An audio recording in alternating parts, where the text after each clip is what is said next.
Hello, everyone, and welcome to another episode of Plastic Surgery Unfiltered, a podcast at the intersection of healthcare, beauty, and the business industry. I'm Dr. Davila, your host, joined by Kristen Rosati, my co-host. How are you today? I'm doing great. Today we're chatting about, are we optimizing ourselves into misery? I love the title. You love it. I love it. Looksmaxxing. Don't know what that means. So let's talk about it. Yeah. So, Kristen, I think that my relationship with food has never been, I think, healthy. Mm-hmm. But I think that for the most part, food has become a bit strange. Food, yes, is something that we rely on to provide us energy and nutrients. But I think for most of human history, food was related to community, culture, family. It marks holidays and relationships, any big event, big event, And I think that food, for some time now, has become increasingly clinical, right? Mm-hmm. Macro targets, protein targets, calorie apps, biohacking, looksmaxxing. And so we've turned eating into performance analytics. Mm-hmm. And now GLP-1s hit, right? Mm-hmm. And they've been around for a while, but people don't know that. But, GLP-1s have become mainstream. And so for a lot of people, they're life-changing things. But we start to think, are we treating obesity, or are we sort of chemically suppressing pleasure is, I think, one of the questions. So yeah, I mean, let's get into that. Just a quick history. So my background, my undergrad is in dietetics and nutrition, which I think parlayed very nicely into my first 13 years as a PA doing surgical and non-surgical weight loss. Mm-hmm. And so GLP-1s initially came on the scene a long time ago, probably in the 90s. Like Byetta was a diabetes medication, right? So they've been around for a long time. They have this strong endocrinology background. And then I think Saxenda was the first GLP that was approved for weight loss. And I started prescribing that back in 2015, so 11 years. Isn't that funny? Just under the radar. Yep. And at the time, I mean, it still same challenges today, like getting insurance approval, but some insurances were covering it and patients were doing quite well. Now, the indication is still for BMI above 35 with comorbid condition or 40 with none, right? But today we're seeing something completely different. Isn't that funny? I mean, and this is one of the things that actually has been debated a lot by the FDA, the government, and kind of the business industry is direct-to-consumer marketing, right? Because the only thing that changed from 10 years ago to now, and why GLP-1s have suddenly hit the market, is they did direct-to-consumer marketing on it. And some business person at one of these companies said, hey, maybe there's money to be made here. And they changed the way they're promoting the drug. But they've been around. They haven't changed. Been around for a long time. For a long time. Yeah. And so I think that's a topic for another day. But but just some history. Yeah, some history, right? And so, but do you think that people nowadays are any healthier around food psychology than they were 20 years ago or 30 years ago? I mean, I think that they're worse off, in my opinion. Okay. Right? Tell me about that. I just think that there's so many factors that play into this, first of all. To me, it's not just like the emergence of the GLP-1 for the greater public. It is food supply. It is engineering of our foods. It is regulation on what is from the government, what's being put into our foods. We always talk about in the 50s, our grandparents all ate butter and lard and sugar, real sugar, and they were okay. My grandma lived to be 98. My aunt's 100. She's still alive. These are people that lived on whole unadulterated foods, right? Sure. I think those were healthier. They had the healthiest relationship with food out of the generations that I see. Sure. Right? And I think that when we start talking about, I want to talk about that in a second, but why is hunger sometimes associated with failure? I feel that sometimes, right? It's we go and it's oh, I'm hungry, I have to eat. I think that's terrible. Right? I mean, hunger is your body's signal that you need energy, right? That something is, your glucose is low, right? Your electrolytes might be low, your stomach is empty, right? Hunger is a biologic signal for us that is meant to be embraced. Now, like, but deciphering if you're actually hungry or if you're bored or if you're sad or if you're happy, like that I think is what is confusing for people now. Yeah, I can say that, from my like own personal experience, one of the things is, I put on a little bit of weight in the last couple months, and I can say that it's definitely been stress related, right? There's more stuff going on at work. My schedule's busier. There's just been a lot on the plate. And so I get home and I'm not having that healthier kind of relationship with food. And it's still not for pleasure, right? I'm still not going and being like, let me go out with a group of friends and have time and think. I'm just like stuffing my face as fast as possible, as quickly as possible with whatever garbage I have in the fridge. And I'm not sure that relationship is any healthier than any other time in my life. Sure. I mean, and I think that that's one aspect of why people's relationship with food for me, like decades ago, was much healthier. Plus, we're like so obsessed, right, with everything. Like, I think about my husband. Like, I can't even give my son these organic, like fruit-based popsicles, right, when he wants dessert. It just happened last night. He had 2 of them. My husband looked at the package. He was like, oh, there's natural flavors in here. I think that is a symptom of like what everybody is doing. Oh, there's too much sugar. Oh, there's too many sugar alcohols. Oh, there's too many dyes. Oh, there's natural flavors. Oh, there's not enough protein. Oh, these are too many carbs. Like, God, what can you eat? This is just not fun at all. Yeah, that's a beautiful sentiment. I mean, it's stopped being fun to consume food, and so there's nothing you can eat. And then I guess we have moments of weakness, and then we just eat whatever. And then and then what did it matter that for 3 weeks we like optimized every single carb, every single thing, we tortured ourselves, right. Didn't enjoy our food, and then went and just binge, and you see this cycle just chronically with people.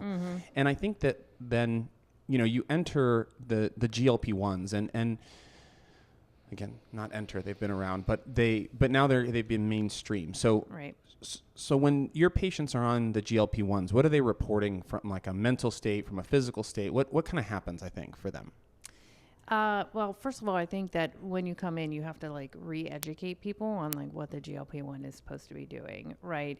In my opinion, it is supposed to help people. It is supposed to give control of some of the biologic like feedback mechanisms to help them make better choices. That's the way I think about implementing a GLP-1. But I think people increasingly want to get on GLP-1s because they don't want to be hungry, right? They want to suppress that. They don't want to eat a lot of calories or, I think that just starting a GLP-1 is only about 10 to 15% of like what should happen with the patient. You also need some nutrition counseling. You need some exercise counseling. You need to make sure that people are utilizing it in an appropriate way. Yeah. I mean, like going back to your history as a PA in a surgical field, right, where you did surgical caloric, Sorry, I'm trying to figure out what I'm trying to say. Basically, it wasn't just caloric restriction, right? A lot of the weight loss surgeries had endocrinological effects that mimic a GLP, yes. Right? That's why those surgeries work and well. That's exactly what I was trying to say. Like GLP is a chemical version to a certain extent of this type of surgery, right? And if you were going to undergo this type of surgery, what were all the types of things that the people had to do before they even qualified for surgery? Most 6 months with a licensed dietitian, 6 months nutrition counseling, psychological evaluation. Some of our programs, we had them meet with exercise physiologists. I mean, and then so behavior modification first and foremost, right? Because once you introduce the surgery, they're going to get those suppression signals from their body now, but you have to make sure that these people are still healthy. You can be thin and you can be unhealthy, right? Exactly. Yeah. And I think that's what we're seeing it with the mass production of the GLPs. They talk about muscle wasting. We touched on this in our meeting on Tuesday with the team about like how some of our surgery patients are in the correct BMI range, but physiologically they are not maybe great candidates for surgery because they are malnourished, Yeah. right? And I think that's I think my point, right? What we're missing as I scroll on my Instagram feed and I get Hims things, it's like lowest priced ever, $133 a month for your GLP-1. And it's like everyone just wants to get on this GLP bandwagon, stab themselves with a needle and suppress their hunger. And we've, again, just lost the plot, you know? Again, the GLP-1s do not retrain your relationship with food. Only you can retrain your relationship with food. And you can do so through the use of dietitians and psychologists and counseling and all that sort of stuff. And yes, that stuff, guys, it's expensive. And that's part of the problem, right? Because the problem is we're fighting with a whole industry who's trying to addict us to the food. Yep. Let's talk about that. Yeah. Like what's going on there? Like, are humans biologically equipped to handle the modern food environment? In my opinion, no. Yeah. Our body's just not cut out for it, right? But this goes back to, I think Philip Morris is the tobacco company. That's where they started, right? They started adding, like nicotine is addictive, but then they started adding other things into cigarettes and tobacco to make people like really addicted to them. And now I think Philip Morris has bought in food companies. Yes, exactly. Right? Yeah. So now they have done that with sugars, and they have done that with these oils, these seed oils, and these types of things that, and I have to say, like, and this is probably unpopular, but like the American public is just not smart about it, right? No. Like, and we are just like lambs to the slaughter with these big corporations. Yeah. And for having supposedly one of the best, the Food and Drug Administration, which again, it has the drug part, but also has the food part. It's sort of strange that we combine those two entities. But we supposedly have one of the most strict, most regulated FDAs in the entire planet.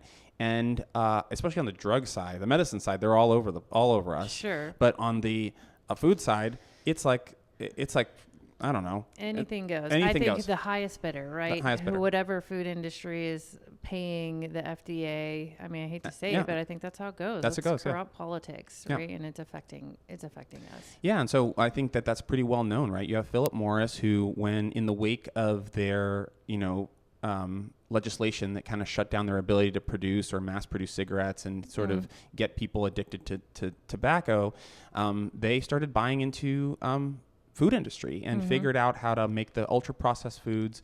It's why you can buy, why you can eat a whole bag of chips. I got some M&Ms my flight on the way to the thing. I mean, I housed that 450 calorie pack of M&Ms in probably 35 seconds, and I didn't even think about it. I was still hungry, But, and just to prove your point more, like if I gave you 450 calories worth of chicken and vegetables, it would probably be so much food that you couldn't consume it. Probably. Right? Like, and especially if it was over a lovely meal and with family or with friends, and it was home cooked, and we really got to exchange time and energy amongst each other. That's, I think, part of the relationship problem, right? Food has become this thing that we just need to sort of do rather than this thing that we enjoy, that we love, that we bond with each other. And I mean, this starts to tie into social media and distancing ourselves from each other, and how it's become this sort of chore to even interact with other people, right? Yeah. Go ahead. Can I just say something? Yeah. I want to say, though, that we have patients in our Center for Rejuvenation who are on GLPs, and it has transformed their life. Oh, absolutely. So I'm not like dogging the GLP-1 when it's used like correctly. No, I think that, and I want to wrap up the segment on GLPs. It's just, to me, the idea is that the GLP should be used to improve our relationship with food. Correct. Right? Like, I think about a medication that we prescribe, which is HCG for weight loss. And every time I go on HCG, it's very, very effective. But it ruins my relationship with food. I basically can eat tuna, no oil, some ham, an apple, whatever. So every time I go on HCG, I tell my wife, we're not going out for 2 months, and I can't see any friends, and I can't do any of this, and we can't cancel all our engagements. Like all the pleasures. All the pleasures out of life is removed.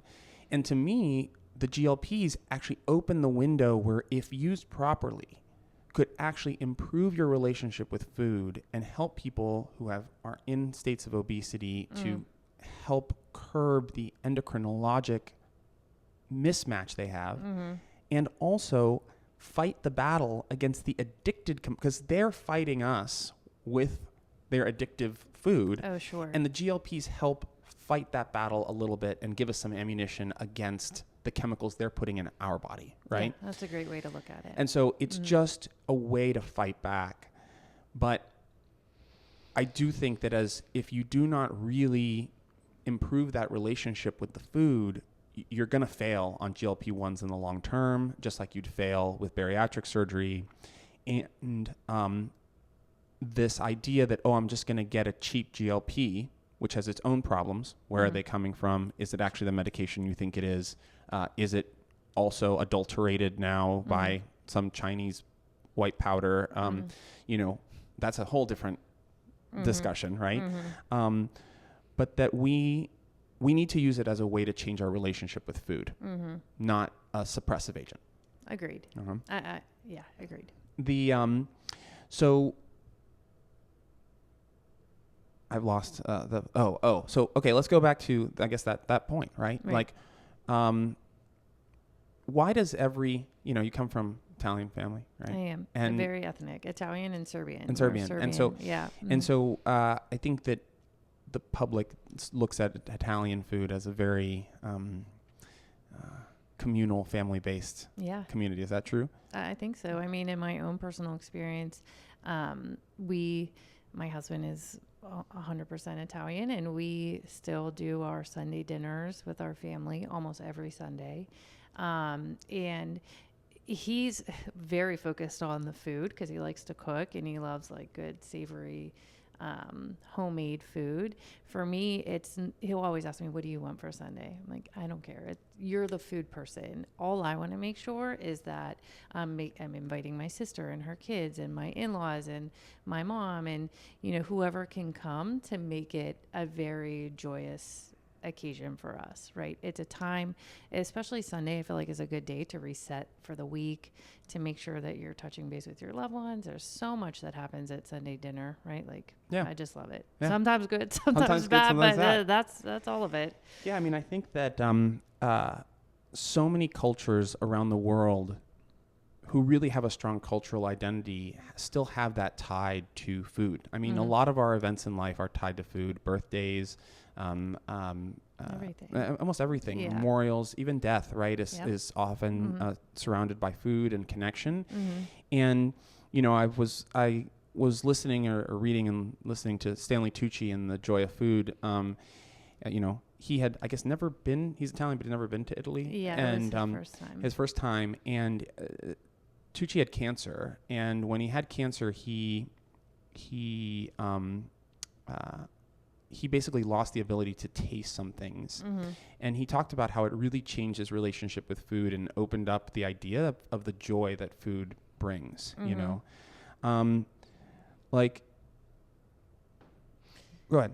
I was just going to say, I listened to a podcast with Simon Sinek and Will Guidara, who is a famous chef who opened up these really famous Michelin restaurants. And at the end of the podcast, I just listened to it. I finished it this week. He said he always asks people, like, if you knew you were only going to have one meal left, like, what would it be? And people instinctively go to like a food that they like. And then he asks follow-up questions to dig a little deeper. Why did you pick that? What about that? And almost every single person relates it back to a time in their life when they felt freedom or happiness. And so I was thinking, like, what is the one I would pick? Because I have a lot of favorite foods. And I settled on, we used to do Sunday dinner at my grandma's house after church. And my grandma lived in a very modest house with my grandfather. He worked in the steel mills and she was a beautician. And it was like, the meal was almost inconsequential to me. It would be like a Serbian dish is like steak and ketchup with mashed potatoes. And I can just remember us congregating with as many chairs as you could fit around her little table. And like my brother and I would be coloring with coloring books on the floor in the room adjacent. And like that would be my last meal. Yeah, I mean, I think that, we link these.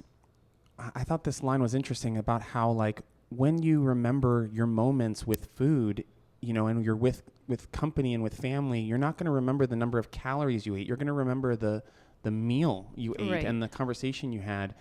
And I want to do another episode on the transformational power of aesthetics. Okay. But there's a patient of ours, and you can let her know, Carly, but Liza, you remember Liza, right? Mm-hmm. And I would no doubt, if we asked Liza, if she was here as a guest, she would say that she had an unhealthy relationship with food in the past, right? Mm-hmm. And Liza now leads a very successful sort of, she's become an influencer and a body coach, like a coach, yeah. right? And a very successful, like, personal coach to people that helps them change their relationship with food. Liza lost hundreds of pounds and we became part of her journey because she had excess skin, and we helped her remove some of that skin. And Liza, by improving her relationship with food, I love watching her segments, right? They're always delicious meals, home cooked. Yeah. She thinks about the ingredients, but she doesn't always focus on exactly how many calories or exactly how many carbs. It's about changing the way she interacts with food. Yeah. And she's helping other people do it too. Yeah. And I watch her too. And I look at her film. That looks delicious. It looks delicious. And there is cheese and there is cream. And, I think this goes back to the moderation thing too, right? Like, yeah, that's the oldest trick in the book. Everything in moderation. And so, like, and that's a healthy relationship. Correct. And hitting ourselves with a hammer in our jaw to looksmaxx isn't really moderation and doesn't really speak to that. I know it doesn't matter too. But it's like, Carly knows what it means. Carly, what is that guy's name? I don't know if I want to get the ire of that guy, but what is it? Clavicular? Yeah. His streamer name. But it's, I think that I think plastic surgery starts to interface this way because, again, it is in moderation, right? I won't forget Liza. Like, I was like, what are the things that actually are affecting your day-to-day life? And Liza didn't come in here to become some kind of supermodel. She came in to help herself functionally, make herself feel better about herself, and undergo that transformation that finished. I just provide a small component of the huge transformation for her. And so, and she's gone on, she got engaged, she got married, she's this business, she's pregnant. I'm so excited for her. And she's gone on this transformative journey because of, she did the work. Yeah. And when people say that GLP-1s are cheating, that's the other problem. They're misunderstanding. The GLP-1 is not going to change your relationship with food. You have to do it first. Yeah. And then the GLP-1 just helps out, Well, for many years, people used to say, and it was one of the things that really bothered me, that people who underwent bariatric surgery were cheating. And the first supervising physician I had, he put it in a great perspective. He said, these people are willing to risk their lives, and people have died, and especially in the beginning. And in my 13 years doing it, I had 2 people unfortunately pass away from the complications of the surgery, right? So if you're willing to put your life on the line and go through all that rigorous 6 months pre-op and have the surgery, like, that's not easy. It is not the easy way out. And the same thing with GLPs, if they're done correctly. And GLP-1s are not without risk, and there's all these sensational articles, but patients go blind. Guys, like, this is a known thing associated with GLP-1s, and another reason why you shouldn't be getting your GLPs from $133 Hims or whatever, and completely unregulated. And so it is, these are drugs, these are powerful, these are things that should be done under supervision, and they really require a more global mindset. And it is still a lot of hard work to actually change your relationship with food. Yeah. At the end of the day, what does a healthy relationship with food mean to you? To me, it's really about taking care of my body. I don't think my relationship with food is super great. I think it's probably better than yours, but So mine's awful. Yeah. But I like to get to a point where I can enjoy the foods that I want to enjoy, but also maintain like a healthy weight, but also preserve muscle mass and be able to, have food and drinks with my friends and family, and but not deprive myself. I've never been a good deprivation person. Yeah, my relationship with food is awful. As a surgeon, right, we'll spend 6 hours, 8 hours in the operating room. I don't even go to the bathroom. I mean, and so I don't even start with water. I mean, we operated yesterday for 6 or 7 hours straight, and we didn't drink. I had coffee in the morning, and then I said to you afterwards, I'm starving, and we ate chips and dip. Yeah, and that was my food for the day. And so, and I think I went home and I went and ate a tub of ice cream also. So, I once upon a time used to convince myself, and this is the psychology of it, that I was doing intermittent fasting. Oh, yeah. So I just plugged that term into whatever I was doing to make myself feel better about my relationship with food. But I have a poor relationship with hydration. I have a poor relationship with food. Our lives are stressful, and that's a lot of the problem. And so, this is something that has to become, like everything in life, intentional, moderation, shared moments with emotion, family, people. Things that have been stripped, I think, from the American experience a lot by social media and the food industry, education, the food industry, all of it, the government. And so, one of the things to tie back to how we're thinking about it here is we want to start integrating that, right? Yeah. We do prescribe GLP-1s, but we want to start giving a more comprehensive way to approach the relationship that people have with food. And if anyone's watching, I mean, we're looking for people to partner with that will help others guide them through their relationship with food and provide a more powerful experience, a more enjoyable experience. I think a more holistic experience. And, return joy to life. Yeah, absolutely. And so that's what we do here. This is not about making your face as tight as possible to looksmaxx. This is not about beautification. This is about joy and what brings joy to people's life, what's important for them, and helping them. Yeah, it's another tool in our toolbox, I think, that we offer that can really impact someone's life for those who want to do it. All right. Well, thanks, everyone. Our next episode with you will probably be, again, the power of transformational aesthetics. I'm looking forward to that one. I'm here. We'll see you, everyone, next time. And thank you for joining us again. As always, if you have any questions, please leave it in the comments.